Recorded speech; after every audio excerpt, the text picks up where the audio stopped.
Check, check. I have no idea if this is working right now. I screwed up.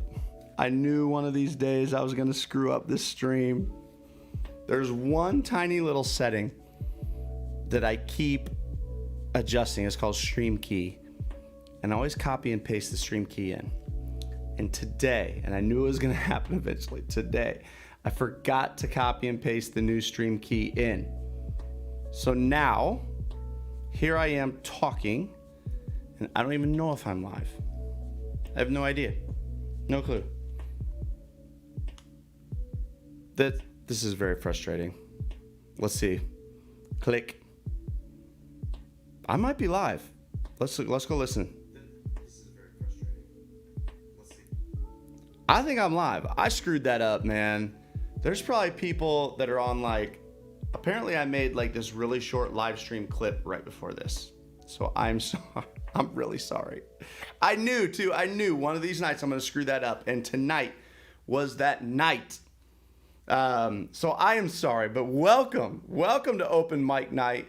It is, what is it? Tuesday night, 10/20, October 20th, Tuesday night. Welcome, Logan Foster. I just screwed up my live stream. I knew it was going to happen one night. I screwed up. And no Grant around to help me these days. Man, I've been doing it all on my own. So I had to fix it myself. Caused me to be a couple minutes late, but I got it figured. Logan Foster, what have you decided to do, man? Coaching wise. Still live in Chicagoland, I believe. Have you landed anywhere coaching? Let me know. Anybody else in the house, come say hi. Screwed up the stream and in need of a new shirt. Not a fan, huh? Not a fan. I know my Chicagolanders aren't going to be much fan of the old Redbird gear. Now listen, I'm wearing this because it was team day at school today. Spirit week in some way. Team day. So of course, I'm in Central Illinois. So, and you know very well, Logan Foster, Central Illinois is land of the argument of Cubs versus Cards. So any team day, you always represent. You always represent your team to just kind of fuel the rivalry. All right, let me go tell everybody we're live. We are live. Come hang out. Come say hi. How about that? That sounds good to me. All right, I'm tweeting that out. Paste. There we go. We're live. Come hang out. Come say hi.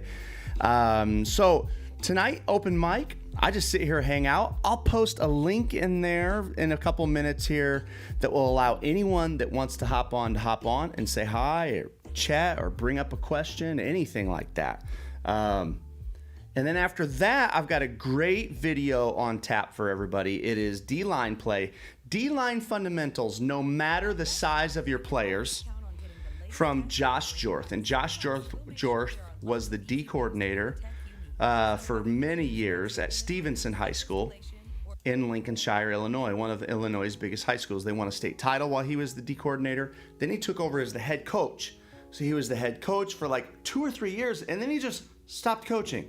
He's like my age, maybe a year or two younger, and he was the head football coach at a great program and just stopped. He still teaches there, but right before he stopped, he had presented for us. Thank goodness. And his D-line presentation is fantastic. And I just love that title. D-line fundamentals, no matter the size of your players. There in the beginning of his video, he says, listen, sometimes you go to a game and these are your players, right? He shows that picture. His guy's tiny compared to their guy, and those are theirs. And there's nothing you can do about it, right? So we're going to chat a little bit about that. We're going to talk mostly D-line here during our open mic time. Of course, anyone and everyone is welcome to change the subject and chat over there in the chat, or hop on with me here in the Zoom. Once I post that link, everybody's welcome to do that. But until someone changes the subject, we're talking D-line play. I got a couple things here on my list, things that I'd like to talk about, talking points on talking D-line play.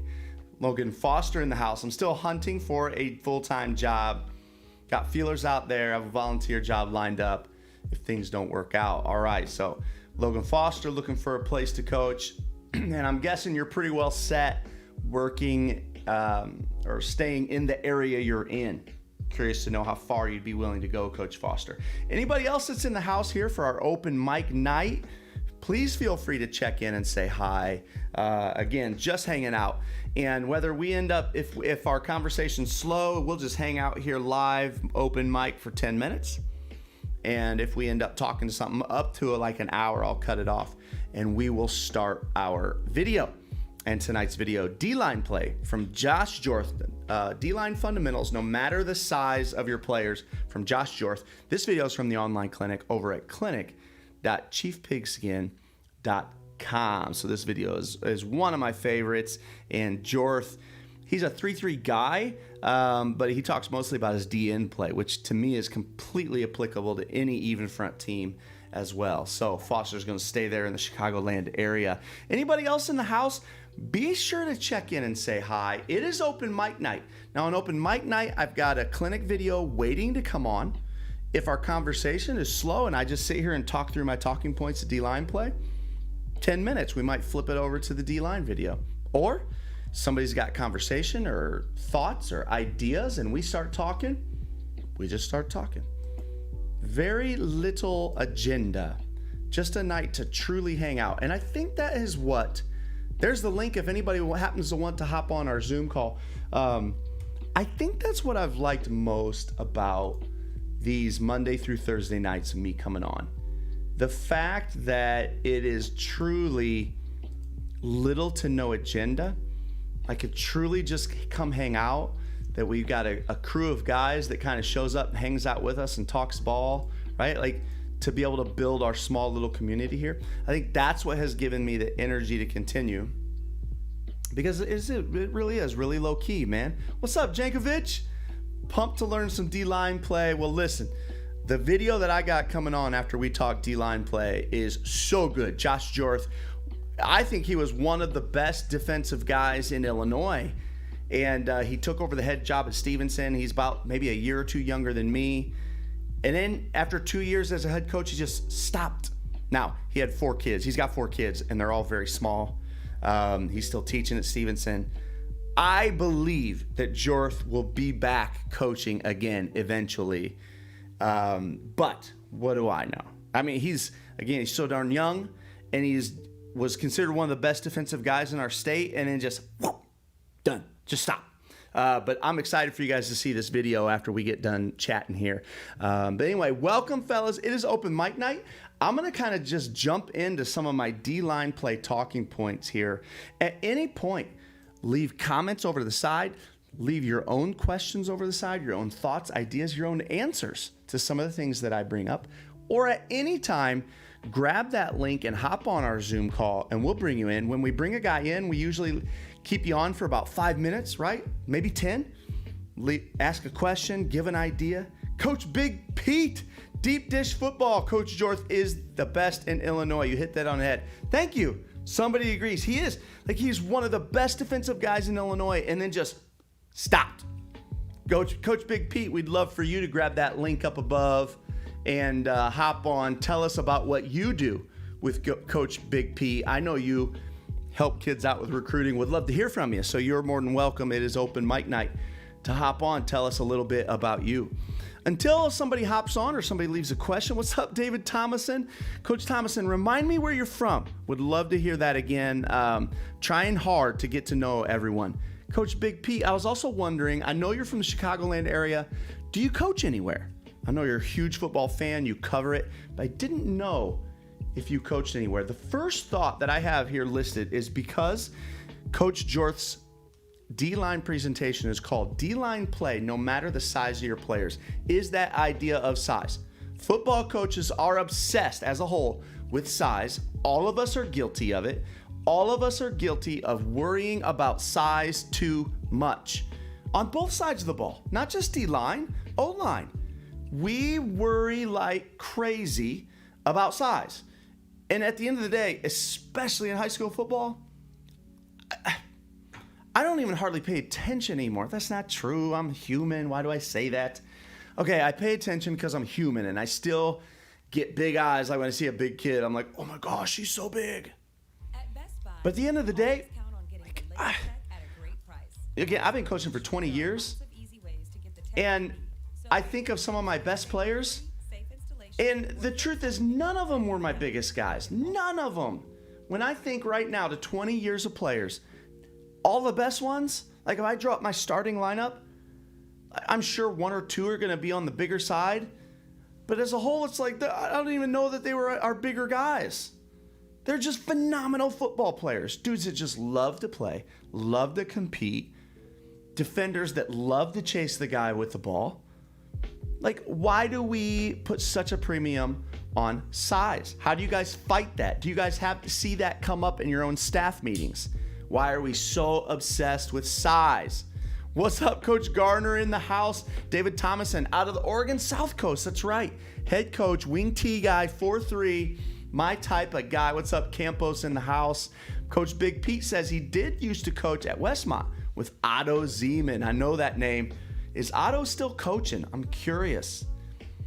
Fellas, it's D-line night. It's not D-line night, but the clinic video we're showing after our hangout, our open mic here, is a D-line video, and it's Josh Jorth talking about D-line fundamentals no matter the size of your players. And the first topic I brought up is, why do we get so worked up about size of players? All of us, we're all guilty. And as we sit here and we worry about, or we talk about, like, if any of us, all you guys in the chat, we drew up like here's the 11 best defenders I've ever coached. The odds are like not even half of that list are the biggest half of guys we've played. I love to hear it. Good. Coach Gardner's with me. We prioritize speed and aggression. Dude, especially defensively. Okay, speed, strength. Like I get it. Size does help with strength. Speed, strength, and desire to get in on the play. You see that? Now, I know it's written backwards on my wall behind me. Okay, trust me, it's written forwards, but the camera takes it backwards. Piranha. Like, do you chase the ball, right? What about the piranha that gets to the ball last or gets to the food last? What happens to that guy? That's what I'm always telling the kids. Kids are like, he dies, coach. He doesn't eat. He dies. Yeah, he dies. You have to chase the football as if you don't eat if you don't get there. If I don't get there, I don't eat. If I don't eat, I don't live, right? So, dude, offensively, after 20 years, the best offensive line I've been a part of was probably within the top 5 smallest O-lines we had.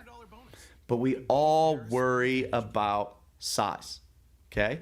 And even Cody Gardner, same thing. You and I have talked about this before. This line, and again, we're all guilty. It's not just Cody Gardner's guilty. I'm guilty too. This line. We don't have the kids for, I'm like, come on. I don't even know what that means anymore. We don't have the kids for fill in the blank. The kids you have are going to change every year. So, like, can we really change our scheme every year? Again, it's open mic night. I'm just throwing out ideas. I don't know any of these answers, but these are kind of the things I think of. Anyway, welcome to open mic night. We just throw out some conversation. I've got about 4 or 5 talking points here that I would love to chat through. Would love to get your guys' take on. We'll sit here and I'll chat with you through the chat over here, or if anybody wants to hop on and join us in our Zoom, we'll chat with you as well. Coach Big Pete in the house. If you got, a podcast that you do or a show that you do and you want to hop on and tell everybody about it, man, this is your night. Tuesday nights are your night to hop on. You eat what you kill. Exactly. You eat, dude. That's what we're always saying. Fellas, piranha. Everything for us is piranha. Dude, it's not like if you don't get there, you do not eat. Like that's not like an optional thing for these piranhas. It's not like am I feeling like? No, it's like this is your chance to eat today. Would you like to eat? Okay, there's 20 dudes here and you gotta not be last. Because if you're last, you ain't eating. Okay, all right, Gardner. I knew you'd have an answer for this. Gardner says, yes, I can change my scheme every year because the techniques don't change. The meaning of technique is scheme. Okay, you're not wrong. You're not wrong. I'm not going to say you're right, though, but you're not wrong. Jankovic, wrestlers, got to get those dogs. Isn't that the truth? Love having wrestlers. I'll tell you what, we've got, in fact, that brings me into my next thing. We got this young man right now. His nickname on our D-line, his nickname is Biggie. And Biggie is a short, squatty D lineman, extremely strong, extremely explosive. He's only a junior. And he, again, short, he's probably 5'8", 250 pounds. You want to talk about a dude that chases the football? Sideline to sideline is Biggie. I don't know that I've seen a solid interior D lineman with the lateral pursuit of this kid that we have right now. Again, 5'8", 250. Lateral pursuit, unbelievable, right? So again, size, I just don't even care anymore. Like, I would love for you to be big. Yeah, that's nice. But, dude, we gotta have dudes that just go. Just go. What's up, Coach Q in the house? Coach Q's in the house. Welcome. Jankovic, you're from Georgia, right? I got that right? Jankovic from Georgia, I believe. I believe you guys would be playing football right now. Let us know how you're doing. You guys might be in the middle of a season or late in a season.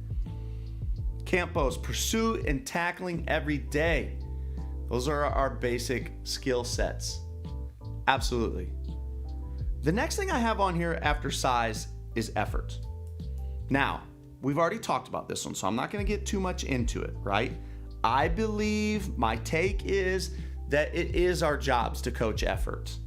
Again, my short version of that is, I would say a question. Are we better when all of our dudes give great effort? Our best guys get effort? Yes. So if we're better when they do give effort, then I'm going to coach it. That's my short take on it. But the question is finding guys that give effort, right? What are your tools for finding guys that give great effort? Because those are the great D linemen. It's not just the giant kid. It's the kid that will give you great effort. The problem is, and maybe it's not a problem, but the thing that, and this is where all of us coaches are getting better. Calais Young.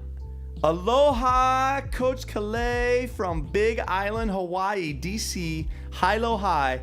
Love all you have to share. Yo, our first Hawaii coach checking in. Welcome. Tell me if I said your name right. I might have screwed it up, but love to have you. Dude, what time is it there? Calais?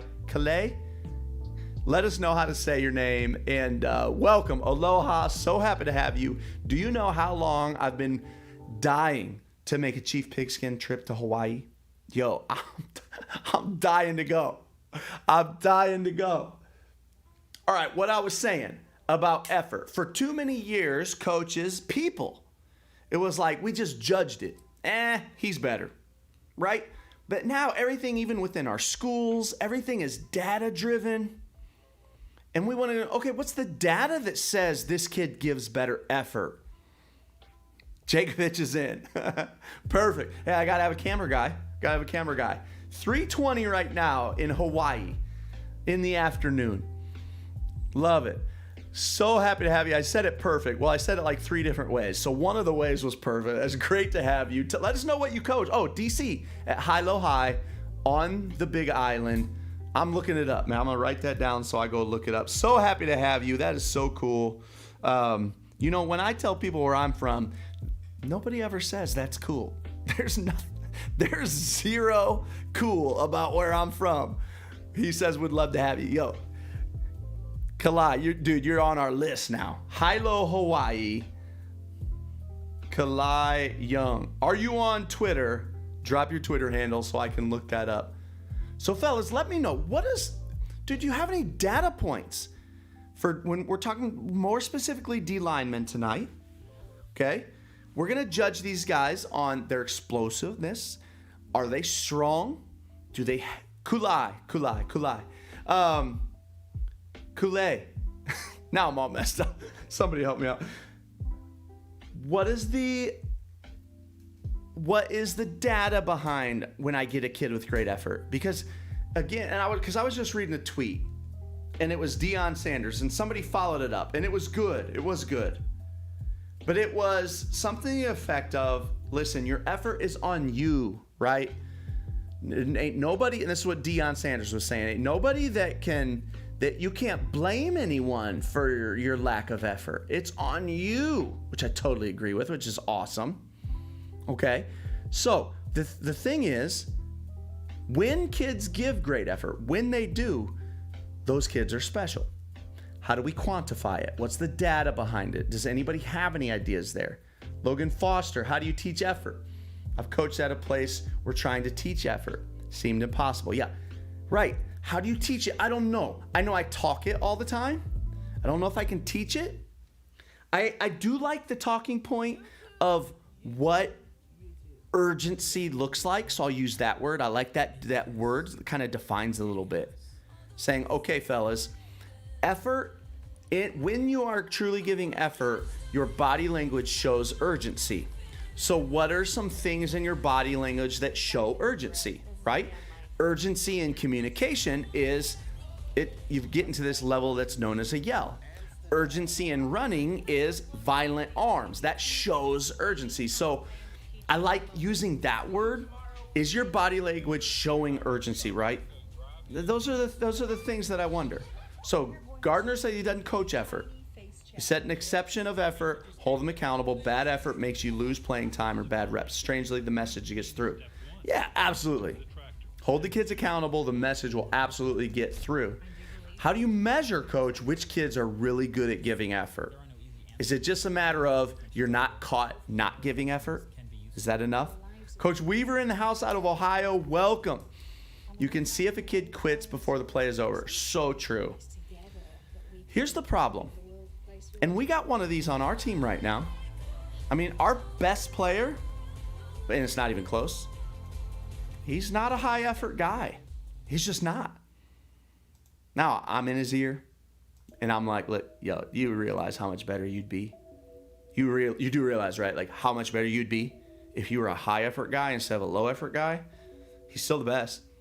He could give quarter effort, he'll be the best. I'm sure that's an exaggeration, but you guys understand, right?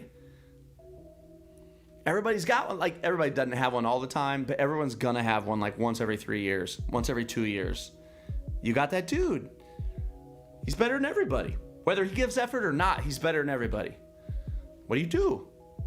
What do you do? Like, you're gonna win more games with him. It's hard, right? It is. It's hard. I know what the right answer is on paper. The right answer on paper is you're going to stand your ground. You're going to say he can't play or he's going to lose playing time. Yeah. Did just enough to beat everyone. Yeah. Hey, that's like when you start that class at the beginning of the semester and you check the syllabus and you're like, okay, how many times can I miss this class to get a B? What page is that on in the syllabus?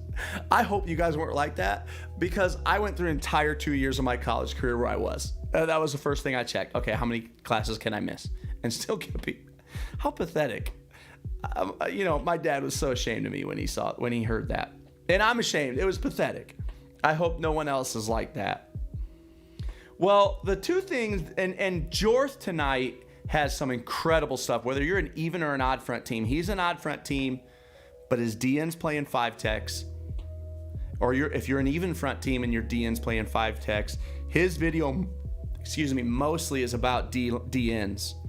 And it's a 45-minute video, and Jorth is one of the best defensive guys in Illinois. I think it's worth a watch. It's so good. And again, it's coming right after this, or it'll stay up for 24 hours. So by all means, hop on here tomorrow morning whenever you got the time. So happy to have you guys. If you haven't checked in yet, be sure to check in. We're talking a little D-line play. Cody Gardner's jumped in on the open mic. Remember, all of you guys are welcome on the open mic. We'll keep you in for 5-10 minutes. I'm going to go post this link one more time. What's up, Coach Gardner? Hey, what's going on, man? So you guys got a game this week or not? You off again? No, we're going to bye.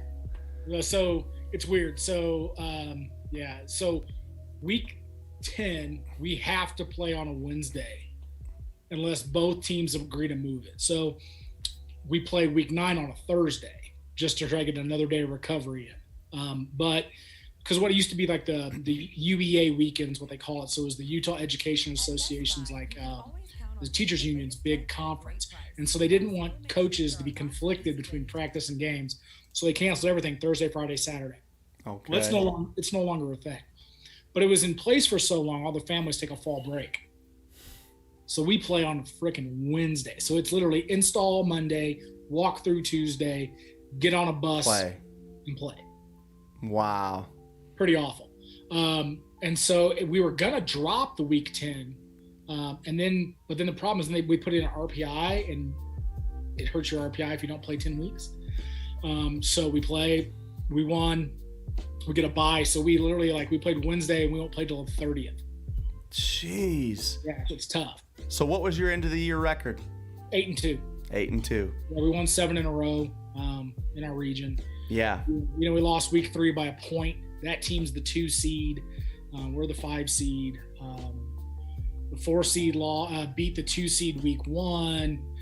The 2 seed beat 3 by a score. 1 seed beat the 4 seed by a score. It's pretty tight. Yeah. We beat the 6 seed by a score. This is going to be a fun playoff. Yeah, it sounds like it. Those are those playoffs that keep you on edge the entire time, because you're like, listen, if we don't play well, we could be out early, or we could run the whole table. Yeah, this year's different too because of COVID. So normally they play the semifinal and the final at the University of Utah. So you're neutral site. It's not neutral for us. It's like a 40-minute drive. It's nice. This year it's going to be down in the St. George area, kind of by Vegas almost, at Dixie State. And semifinals are home sites. So okay. Yeah, big advantage of being the 1 or the 2. Yeah. So and we're excited. We're looking forward to it, man. We got to get a little bit healthy. 2 weeks ago we got beat up pretty good. Just weird stuff. Yep.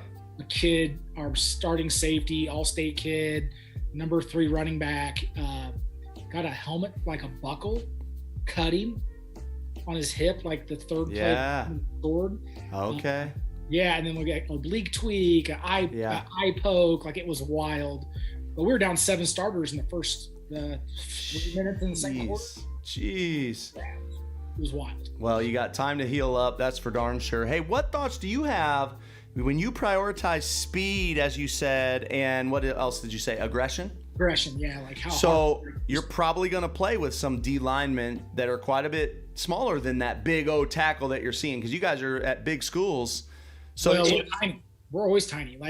So any thoughts of playing small D linemen? Any techniques that you use because you're smaller? Yeah, we were in that when we were at 3.5 last year. My big D lineman was my nose at 205. Right, 6'1", 205. And then my 1 D end was 185 pounds. The other one was 180, 190. But yeah, so we would, we would move them a little bit. At times we would get in some different fronts and slant a little bit here or there, or against zone teams, we would stem precepts. So we'd kind of move into an over and under kind of look, just to kind of mess with their tracks, because we couldn't always be static. But we were small across the board. My Mike linebacker last year was 145 pounds. My Will was a sophomore at 160. My Sam backer, or my outside guy, was 140 pounds, 5'7", 140. Jeez. My weak side outside overhang was 5'8", 150. See, that's the thing, man. I just don't even worry about it anymore. I'm I see so many great teams, so many great players. Yeah. That are they're just a high school kid. Yeah, my Mike and my corner are brothers, right? And one is a linebacker and one is a defensive back. The corner is bigger. Really? Yeah, he's 5'8", 180. But at senior night this year, he's walking down, and one of the new coaches is like, "Oh, is this?" I'm like, "Oh yeah, that was my Mike from last year." He's down because he isn't lifting weights as much, but he's probably walking around 140. They're like, "Well, Mike, you don't get it. He was born to play Mike linebacker." Right. So that's what I'm saying about speed and aggression. So my slowest guy last year ran a 5.08 40. Right. And then that was my 1 D lineman, and then my rest of my D linemen were sub 5. and my backers were all in the 4.6, 4.7 range. My DBs were all in the 4.6, 4.55 range. Motors, baby. Hey, we got a couple guys talking in the chat. Coach Weaver says, Gardner, I owe you for that Italian beef recipe. We love it.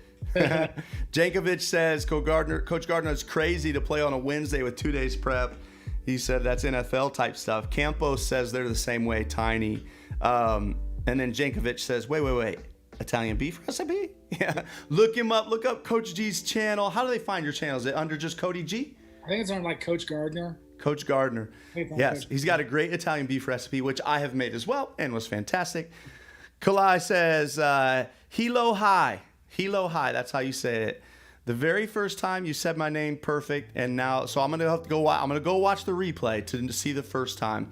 I'm one of the few coaches who run 353. Ran this since 2009 at another small school, but moved to a new district first year at Hilo. So cool, man. Hilo High in Hawaii, dude. You're on my list. You're on my list, man. So, Coach Gardner, any tips for playing with smaller defenders? Like, is there anything, do you just not worry about it? Or is there anything you're like, okay, we are small, so outside of moving, is there anything else that you're going to do to account for that? Yeah, I think the one of the big advantages is the kids have to understand what their job is, right?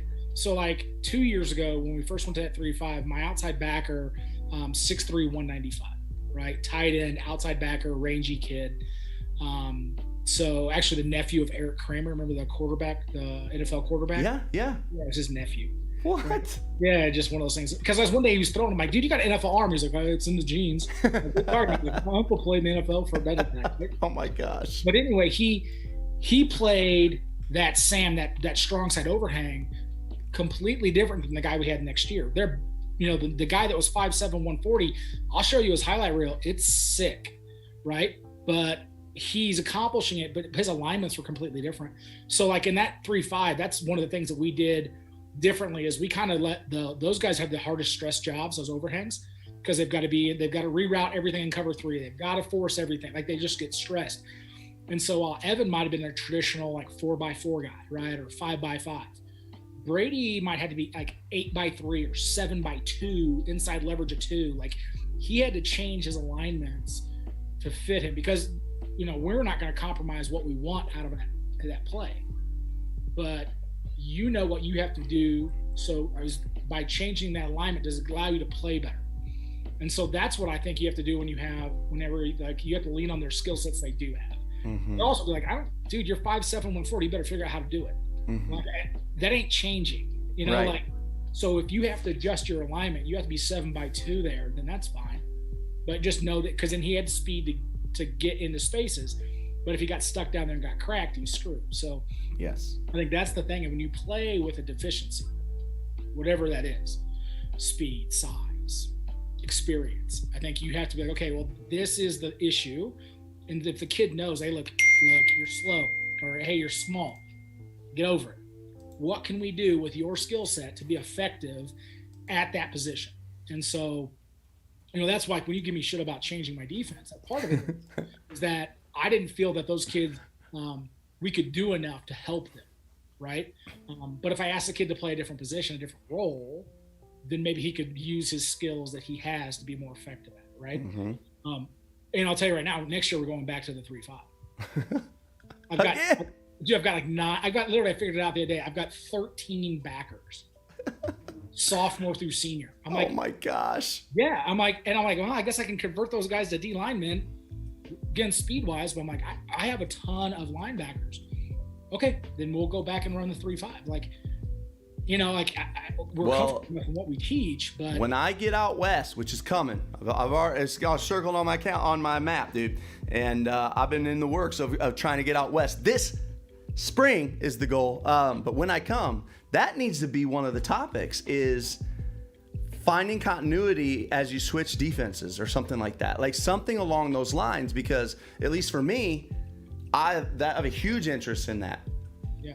Trying to understand, because there are so many benefits when you're like, oh, well, personnel wise, this could kind of work a little bit this year. But then I'm like, but then what about next year? Then I'm switching back and forth, and I'm scared to do that, right? You're doing it, and you seem to be comfortable with it, right? So I want to hear I would love to see you lay that out. Like, yeah, I'm comfortable with it. Here's why. And then see some film. Like, look, same as, right? That's kind of the feeling that I'm getting from you. Mm-hmm. Yeah, because that when we were in that 3-5, we had to do all kinds of stuff to get away with things, right? Like, we'd have 3 different calls to tag a linebacker to the end of the line of scrimmage. Right. So, like, when we got tackle over, how you going to tackle over? Well, we can do it 2 different ways. When we get a 4-man surface, tight end wing, how do we handle it? Our base rule is that our ends never cover a tight end. Well, then you better have some adjustments to get enough guys in the box. We could look like a 4-4 team. We could look like a 5-2 team. How do we play cover 2 out of a 3-3-5, out of 3-5-3, and 3-5-3, like not as down safeties, but linebackers. We're playing quarter, half. We're swinging the outside backer. We even played where we took the overhangs and played them like hard corners. Took our corners and played deep half and played robber. So now we're in like almost like that, in like with them tight front, almost like the Iowa State stuff, like 0-4, 4-man box, kind of stuff. And then bringing guys back into the box. But like we'd show 4, play cover 2 with a robber. We had to be creative with it. So going into some of the stuff we did this year, it's not uncharted territory for us. Yeah. Yeah. You seem to be able to run like anything. That's how I feel like it. Coach Young out of Hawaii says, Coach G, I coached at a small school for years.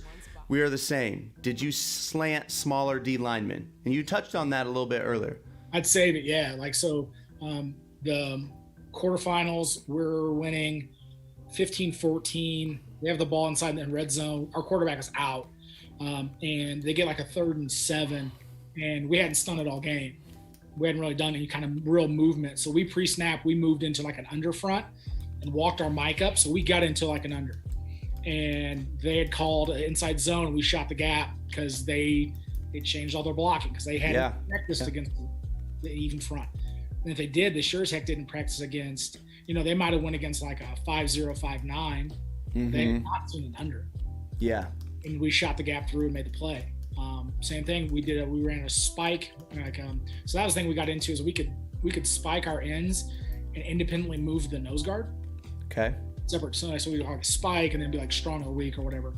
And yeah, we had a 4th and 8 and we ran a field pressure and spiked our D line and worked well. So it was one of those things like we would, in fact, we would get into the 3-4 at times last year in our dime just to blitz and stun. Okay. So we could play man and just bring the house, which was much easier for us, and we could conceal it better in our dime package. Okay. So, man, dude, you literally will do everything. Yeah. Trey Steele in the house, man. Or is it Stilly? I forgot. Stilly. Man, I forgot how to say his last name.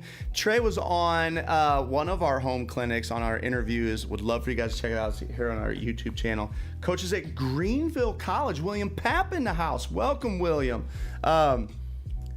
Coach Campos is. Coach Campos seems to be on board with you, Coach. Coach Weaver says, in my opinion, linebackers would be a tougher transition than D line. Curious what you mean there, Coach Weaver. Tougher transition than what? Coach Thomason out of Oregon says, we've gone between a 4-4 and a 4-3, depending on the type of kid we get. But really, it's the same. We just don't tell them. I like that. So Stilly in the house. Yeah, Stilly in the house out of Greenville College. Go ahead, Coach. We read our linebackers read identically, right? The only different read is that middle snap guy, right? So like because we called him Mike Will, and then we called that middle guy the Beast. Right. So our Mike and Will's reads have not changed. We still cross read. Right. So we cross read gun or near back under. And we're a key step to service is what we call it. Right. So like your cross reads first step takes your eyes to that service. So we read backs to guards. Right. And so we're just looking for, so you step at me, right? That's flow at me. And then I'm looking for mixed flow. Right. So that's all I'm really looking for. And whether they are playing 40s essentially in our stack or they're playing a 30 and a 10 or whatever, even from, it's the same read. The only thing that changed was that when we had the 3-5 team was that middle backer. We kind of read, I hate to say triangle because I don't think my kid really read the triangle all that well. What we boil down to is attack the guard that attacks you. Okay.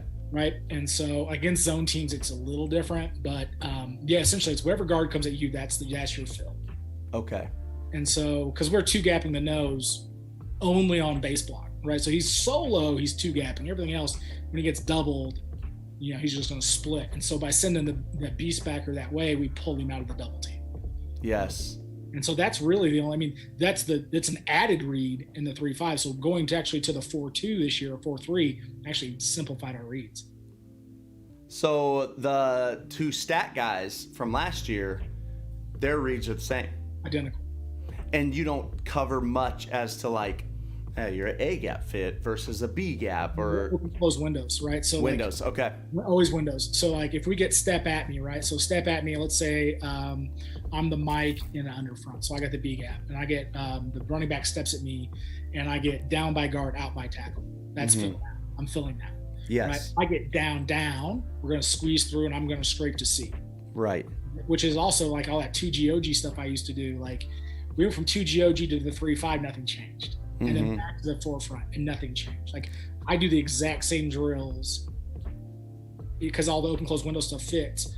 We haven't 2GOG this year just because truthfully my guys were pretty talented on the D line, and that's part of it too. Is I wanted to get all four of them on the field. Yeah. But they kind of do it naturally because they were taught to do it when they were freshmen. So if I am that backer and I got the back away from me, that back is away from me. Let's say I have the gun. He steps towards me, right? So there's my key step. And then I look at surface, and I'm seeing surface go opposite, right? Pullers opposite, maybe. Yep. What do I do now? Redirect and go? Yep. So I'll take my first step. I want to mirror, right? So when he steps, let's say if I'm on the left-hand side and he steps at me on the left, I'm going to mirror his step with my left foot. Yep. I'm going to keep my chin inside my knee, and I'm going to get my eyes to the surface or guard, tackle, or tight end pull. It's not reading guard. We're soft focus, right? Like we talk about like if they had we're minors, but if you had a miner's hat on with a lamp, right? Anything that the lamp shines on, you have to see. Mm-hmm. We're not reading. We're not staring. We're not looking through this. Yeah. We want a nice wide soft angle, right? A soft focus. Yeah, I like that. Right? Tackle pulls on dart. We get a GT. We get whatever. Then I am going to chase my gap fit. So if that's guard's hip goes, I go with his hip, right? My other backer, he sees quarterback steps at him, and he gets down.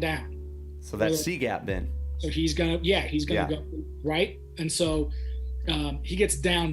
We're gonna squeeze it. He's gonna fill over the top, and then that backer's on the backside. He's looking first, right? Because now that's flow away for him, right? First open, so it's flow away. Check your A. First open A gap. He's close again. Then he's just gonna keep going. If in theory, if we got like our three squeezed all the way through, our backside five squeezed all the way through, we could get the Will and the C and the Mike and the D overlapping. If we don't get it plugged up, if they get a good push and get my three doubled, then he should hammer the A gap and then we flow over to the C gap. Yep. Yeah. I see it now. I see it. And then I could see how that same thing would work for my stacks. I could see that because that same key step to surface would work. I want to check in with my guys in the chat.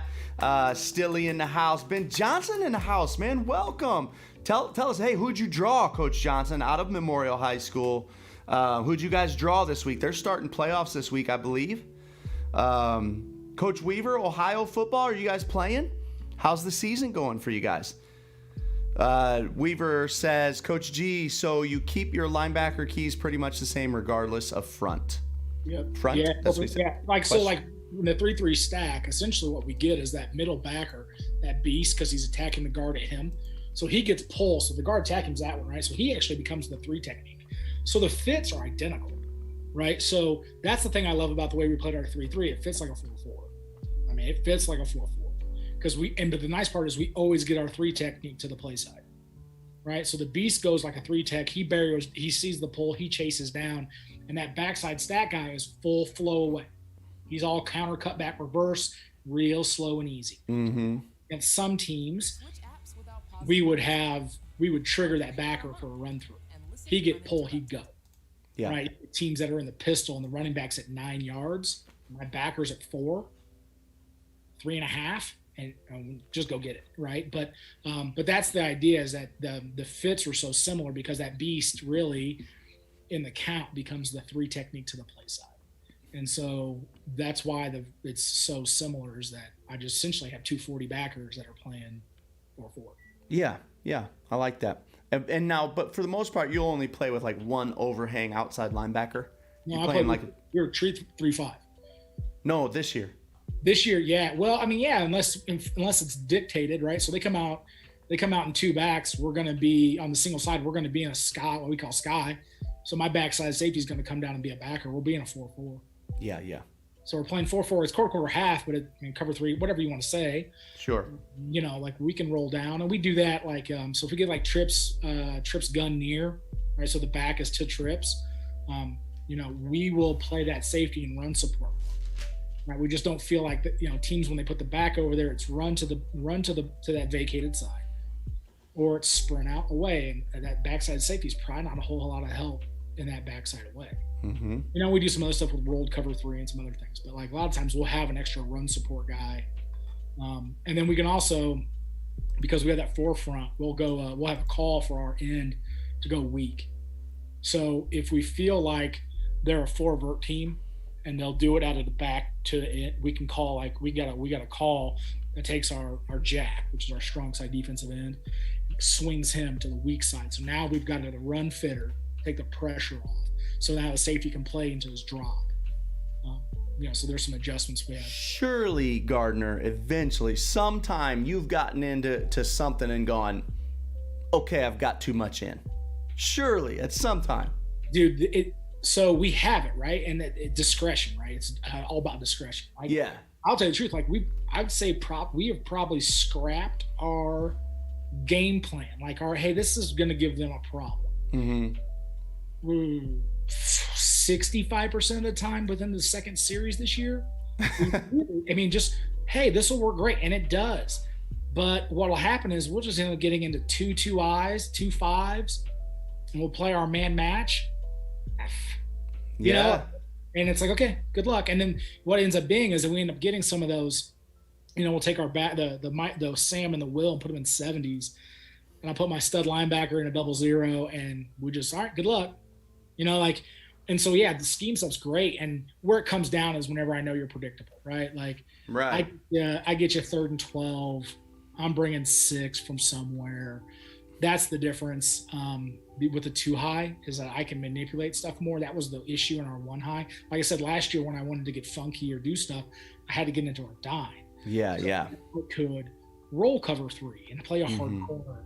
I could do different things. We could play man and play some brackets on people and still blitz and have everything accounted for. So, that's the limitation, being in that 1 high all the time. Right. I could see that. Coach, I got one more thing I want to ask you about. You said something in there that I can ask you about. But first, I want to check in with my guys in the chat. Johnson said we host Northview High School this week, man, out of Brazil, Indiana, this Friday, round 1, baby. Should be a good game. We are 6-3. They are 7-2. Yeah, Coach is 6-3, but they're 3 losses. You know how it is, right? Like, it's like who's beating you. Sometimes it's not how good you are; it's how good is everybody else that you've played. And these guys have played some good ones. And Coach Johnson, like, you guys haven't lost since week 4, right? You guys have been on some huge winning streak. So anyway, Coach Campos sounds like you need to look up Coach Gardner. Man, he likes the way you talk, man. So here's the thing that you said. I've seen more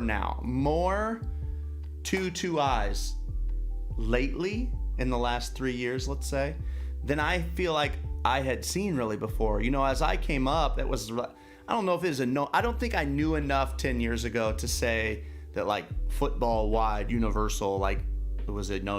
In my little world that I was living in, 2 eyes was like, why would you do that? Very silly.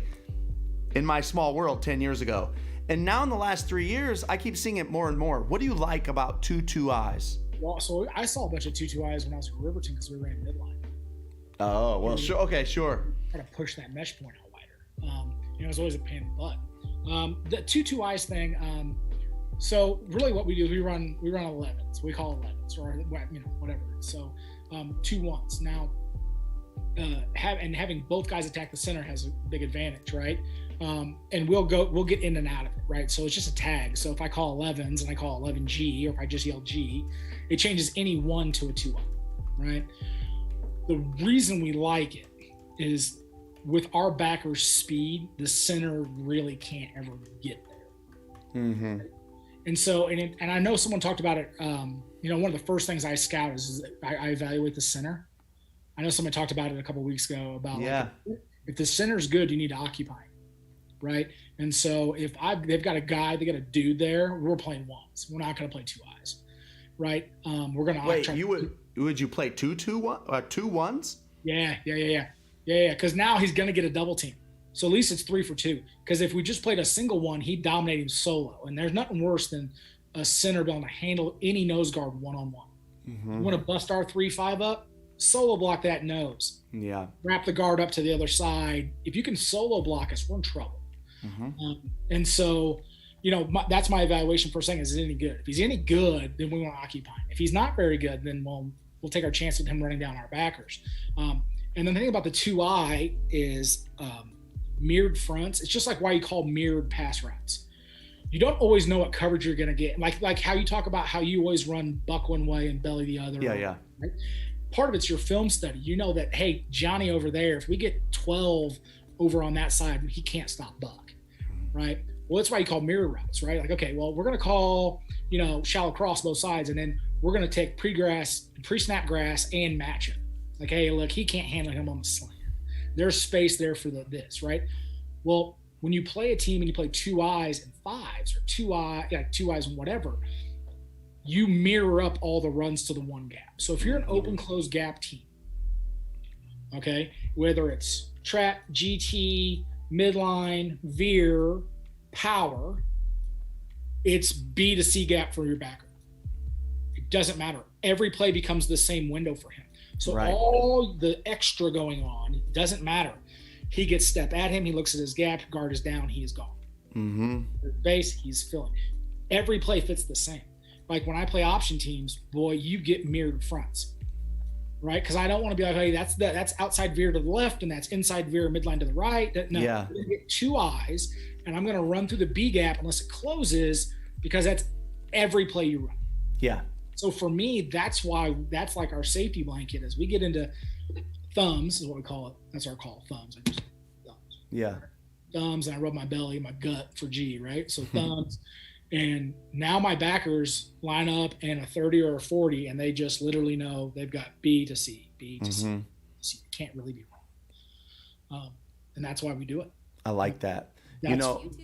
And when I think back to myself, can think of we were in a big rivalry game my last year at Central, playing it in Urbana, and we weren't very good, but they weren't very good, and it was one of those games like we weren't very good, we needed to win it, and we were struggling to stop them, and then we at halftime we mirrored our front to try to simplify everything for our backers and the fits.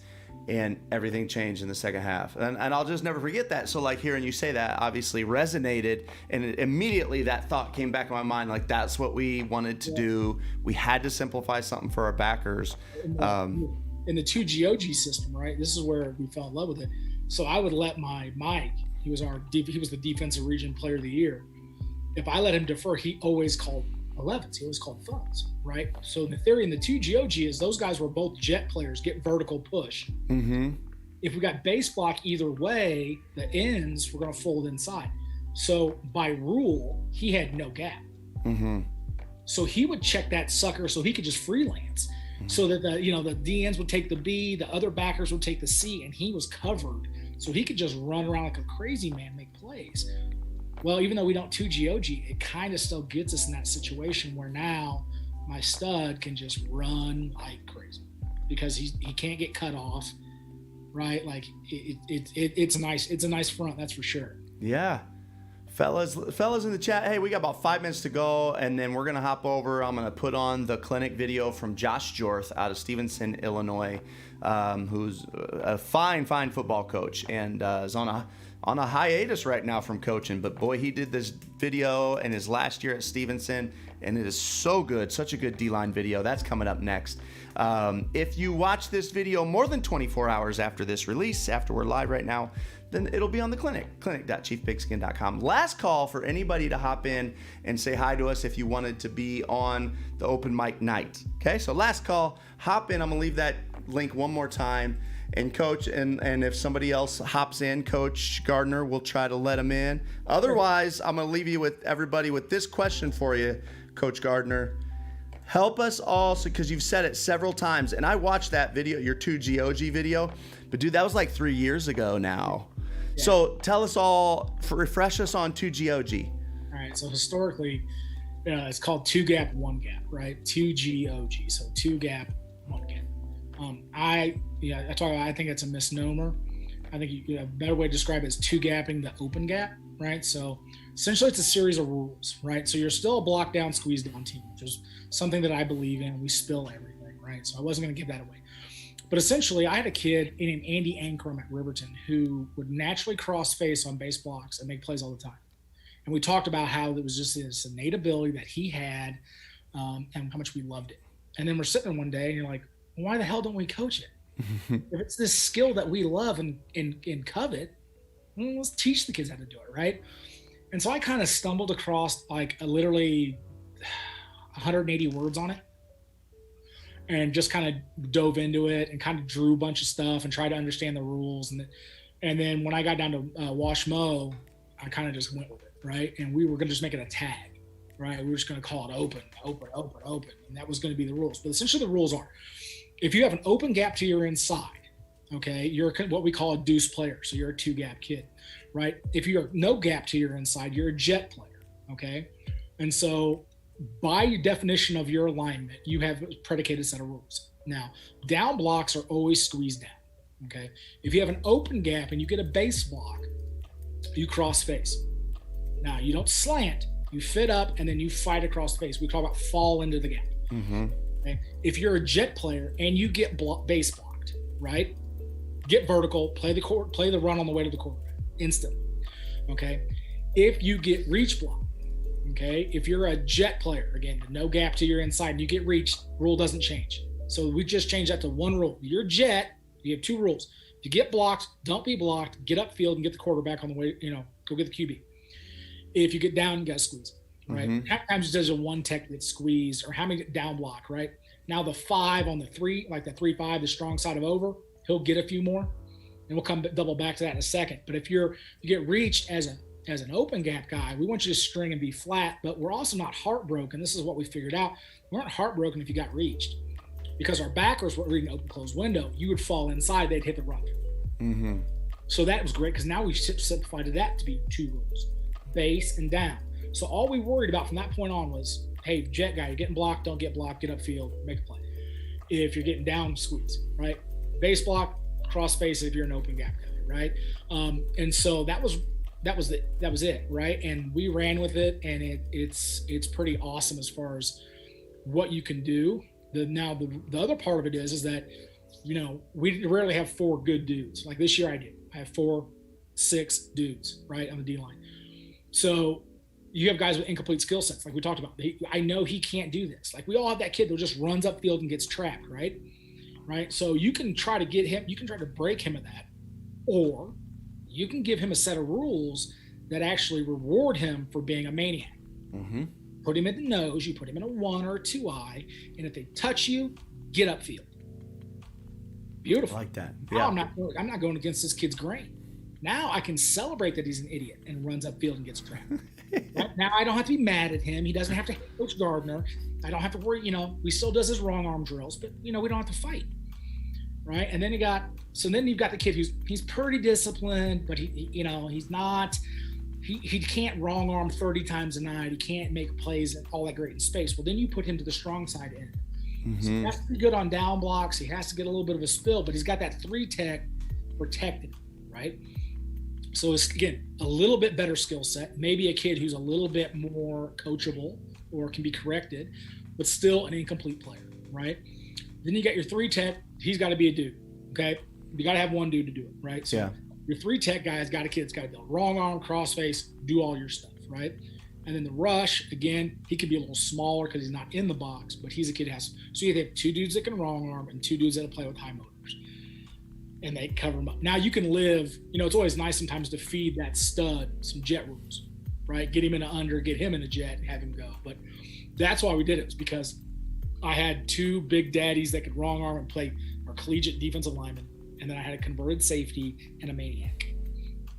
Now, Coach Young asks, do you drill linebackers making it right weekly? Open close window, right? So so we're getting in the weeds here, but so the issue is on 3rd and short, right? You don't want your guys reading, right? So we have what we call an on or an edge call. So we'll either slant that guy or he'll stay, and the backers and him talk about it, or on blitzes, the backer gives the call. So he gives them an on call and an edge call, predicates where they're going. So now I can fill like a hammer. I don't have to read. I know that's my gap. If I'm blitzing, I also don't get 2 in a gap. So that was one of the adjustments as we went, was like, if we ever had these situations, it's 3rd and 2, 3rd and a foot, hey, we're going to get into 11s. We're going to go, hey, we're going on, and stay inside, and then we're going to hit the B gaps. Or I'm blitzing. And also, nice thing about the blitzing is that now the backer's responsible for his blitz. I call the blitz, but it's his job to get home.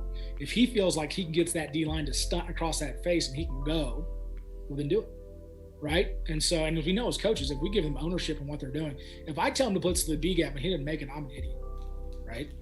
If I tell him to blitz and he decides to go to the B gap and doesn't get it, he ain't questioning me, right? I'm like, well, you chose the B gap, dude. You could have went A gap, right? So, that conversation happens. And I'm a big fan of giving kids that space, because they're in the game. They know, hey, I can't beat that guard, but I can beat the drum, right? And so those were the adjustments in that. So he's 100% right. Yeah, we always open, close window. Our reads are identical. In fact, how I explain our reads is where that started, and I have a video right next to it of it. But that was the adjustment, is in certain situations, you don't want to wait that half a beat, that fall in the gap movement, or on blitzes. So then we had a call to kind of go back. So instead of 2 GOG being a check, we checked the normal. Okay. So why did you stop doing 2 GOG? So I've got, I don't want to brag, dude, but I got dudes that, it doesn't matter, right? I've got a kid going to Stanford, right? Like, he's plays guard for us. He's going to play fullback for them. Right. Okay. So 6'4", 265, he runs a 4.68, has a 34-inch vertical. So these guys are too good to do it. I don't need to. I don't need to scheme it. Okay. My other defensive end's 6'5", 250. My other D end's 6'3", 220. So you just teach everybody just has the same set of rules. Down block, squeeze, reach block, fight the reach, your standard stuff. Yeah, standard stuff. And I wish we did it in the JV still, because it would help out some of our JV guys, go smaller, quick guys. Yeah. But quite frankly, the guys I have up front, I want them in a gap, read, react, get off your plays. Like, so I kind of get some of it. Like, I can do some line movement to get like a faux version of it, or we'll crawl into a bear front and get some movement and stuff and some disruption out of that. But these guys, it was just teaching time. Like, I didn't think, okay, I've got 3 D1 guys. I don't think I have to teach them a whole hell of a lot. So crazy. Well, and 2 of them played both ways, right? Yeah. So and that was part of it too, is I don't have them full time. And so that's true too. Yeah. How long do we have to practice this? Yeah, it's choices, right? It's, again, like we talked about, it's that discretion. Mm-hmm. Yeah, I can call 50 fronts. Should I? Like, yeah, we could run 2 GOG. We don't need to. Yeah. Man, well, Coach, thanks for having us on, man. Thomason says, thanks, coaches. When will you talk wing T again? See, that's my kind of guy right there. Dude, like once a week, maybe every other. I'll make sure Coach Thomason, it'll be coming. Maybe next week, next Thursday. Just so you guys know, tomorrow night, what's today? Tuesday? Okay. Tomorrow night, I got a guest coming on out of Naperville, Illinois. And then Thursday night, no hangout, parent-teacher conferences. Sorry, I can't get out of it. So it is what it is, goes super late. But thanks for joining us, fellas. Hey, if you could like this video, would really help. If you're not subscribed yet, of course, what are you waiting for? We're going to head over and show you guys Josh Jorth's D-line video. It's about 45 minutes. It's so good. It'll stay up for 24, so if you can't hang out now, come back and check it out sometime. Guys, thanks. Look us up. Let us know if you ever need anything. Cody G, thanks for being here, man. Good to see you. Good luck this weekend or next weekend. Week after next. Appreciate it. We'll see you. Yeah.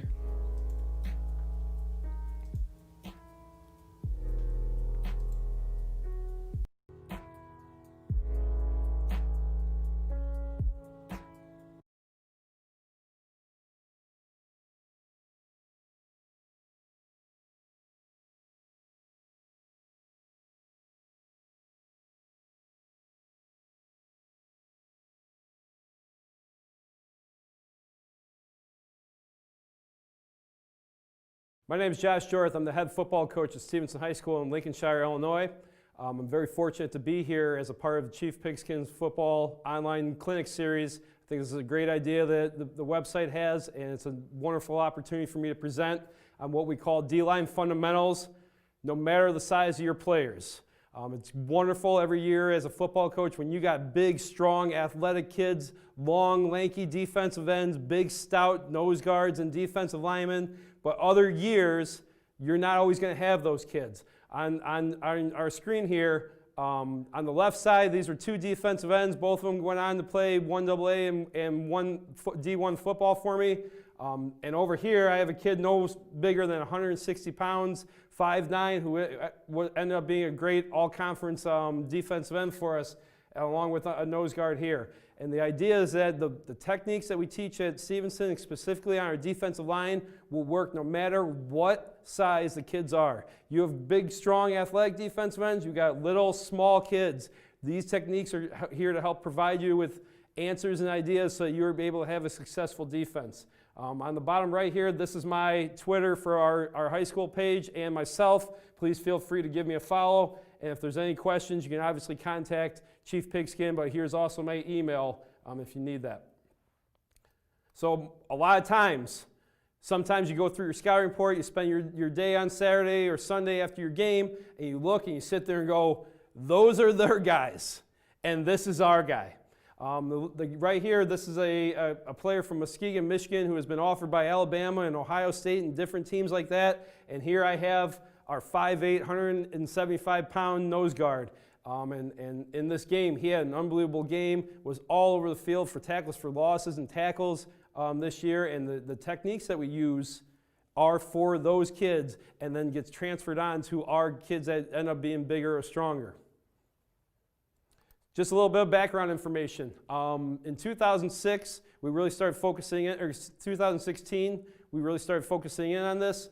The average offensive line, weight-wise, that we saw was 261 pounds, and our average for our defensive linemen were 182 pounds, and a little bit of change. The heaviest line averaged 277.9 pounds, and what we sat there and said is, as a staff and as a group, we cannot lose this battle just because we're giving up that amount of weight, because we're giving up size. We have to be able to use technique in order to beat them. This year, we were a little bigger. We thought that things were going to be a little better.